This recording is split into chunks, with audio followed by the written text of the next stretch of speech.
मेरे बच्चे, तुमने हमेशा अपने परिवार के बारे में सोचा, दूसरों के बारे में सोचा, लेकिन आने वाले 15 दिनों में तुम अपने बारे में सोचने वाले हो। तुम अपनी दुनिया बदलने वाले हो मेरे बच्चे। तुम अकेले ही कोई निर्णय लोगे जिसकी वजह से कुछ नया शुरू होगा तुम्हारे जीवन में। और उस सपने के बारे में तुम बहुत लंबे समय से सोच रहे हो और उस पर बहुत मेहनत की है तुमने। कुछ ऐसा शुरू होगा आने वाले 15 दिनों में। अतीत में तुम्हारे साथ कुछ ऐसा हुआ था जिसकी वजह से तुम्हारी पूरी दुनिया हिल गई थी,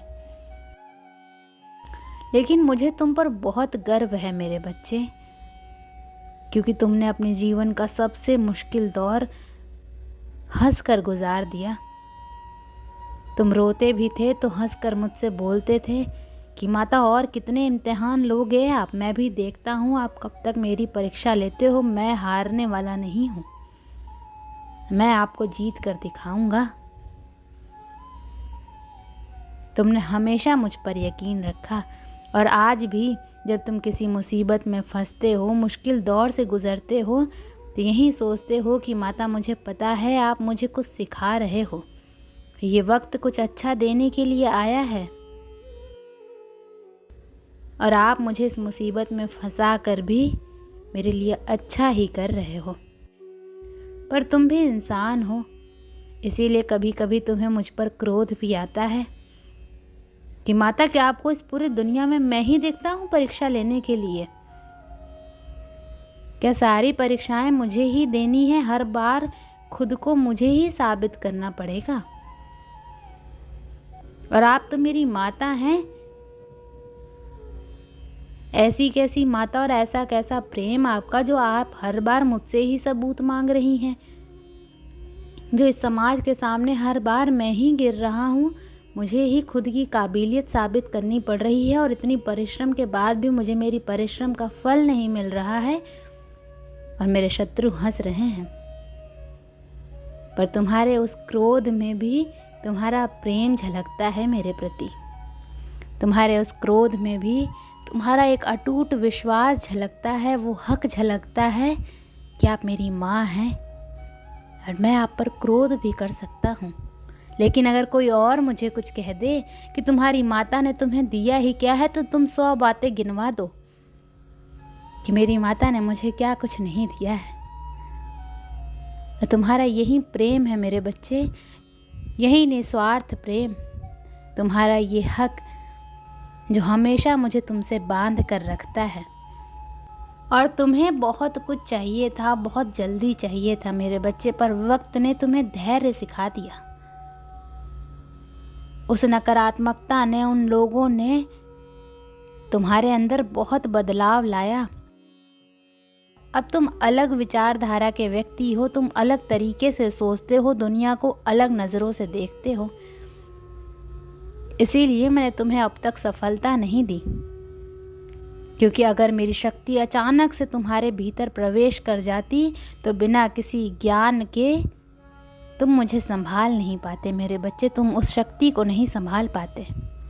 पर अब तुम्हारे अंदर ज्ञान है, तुम्हारे भीतर बदलाव आया है।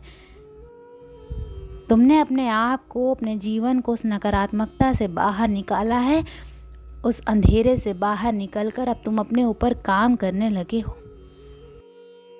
और ये परिवर्तन तुम्हें धीरे धीरे मेरे पास लेकर आ रहा है। तुम्हारे भीतर जितनी ऊर्जा आ रही है, ये ज्ञान का प्रकाश बढ़ रहा है, उतना तुम्हारा मुझ पर यकीन बढ़ रहा है और उतने करीब आ रहे हो तुम मेरे।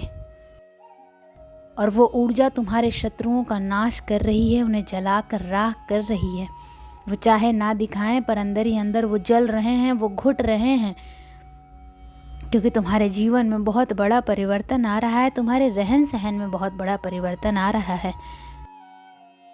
तुमने ख्वाब देखना छोड़ दिया था, सजना संवरना छोड़ दिया था, लोगों से मिलना छोड़ दिया था, पर अब तुम्हारे रहन सहन में, पहनाव में बहुत अंतर आ रहा है। अब तुम्हें ऐसा लग रहा है कि मैं कहीं जाऊं तो अच्छा दिखना चाहिए हूँ। और ये परिवर्तन मेरे साथ साथ बाकियों को भी दिख रहा है। और तुम्हारे भीतर का ये परिवर्तन मुझे जितनी खुशी दे रहा है, उतना ही तुम्हारे शत्रुओं की आंखों में आंसू दे रहा है। उनका दिल रो रहा है तुम्हें खुश देख के। पर तुमने ये चीज़ भीख में नहीं मांगी है, तुमने कमाई है। ये सफलता, ये परिवर्तन, ये उजाला, ये सूर्य की किरण जो तुम्हारे जीवन में आ रही है, ये बहुत परिश्रम और बहुत संघर्ष के बाद आ रही है मेरे बच्चे। और तुम जिस मार्ग पर चल रहे हो वो मार्ग बहुत सही है। तो बस जिस तरफ किरण दिख रही है, जिस तरफ सकारात्मक ऊर्जा दिख रही है, बस उसी तरफ चलते जाओ, पीछे मुड़कर मत देखना। और भूल कर भी अब किसी नकारात्मक व्यक्ति का हाथ मत थाम लेना जो तुम्हें अपने साथ साथ नीचे खींच ले, क्योंकि तुम्हें अब वो शक्ति मिलने वाली है। तुम्हें तुम्हारी असलियत पता चलने वाली है। तुम्हें उस ज्ञान का अनुभव होने वाला है जो ज्ञान तुम्हें इस दुनिया की सारी खुशियाँ दिलाएगा। और लोग तुम्हें अभी भी बहुत सारी उल्टी सीधी बातें बोलेंगे, उनकी बातों में मत आना, क्योंकि तुम यहाँ तक बहुत कष्ट, बहुत संघर्ष देख कर आए हो। तुम एक दिन में यहाँ तक नहीं पहुँचे हो। तो किसी की बातों को सुनकर रुकना मत और खुद पर, अपनी काबिलियत पर संदेह मत करना मेरे बच्चे। हमेशा याद रखना कि सिर्फ तुम्हारी माता ही तुम्हारा पूरा सच जानती हैं। ये दुनिया तुम्हें कभी समझ नहीं पाएगी। तो बस अपनी माता पर यकीन रखना और बस उनके प्रेम के लिए रोना, उनके प्रेम के लिए तड़पना और किसी की बातों पर ध्यान मत देना। ओम नमः शिवाय।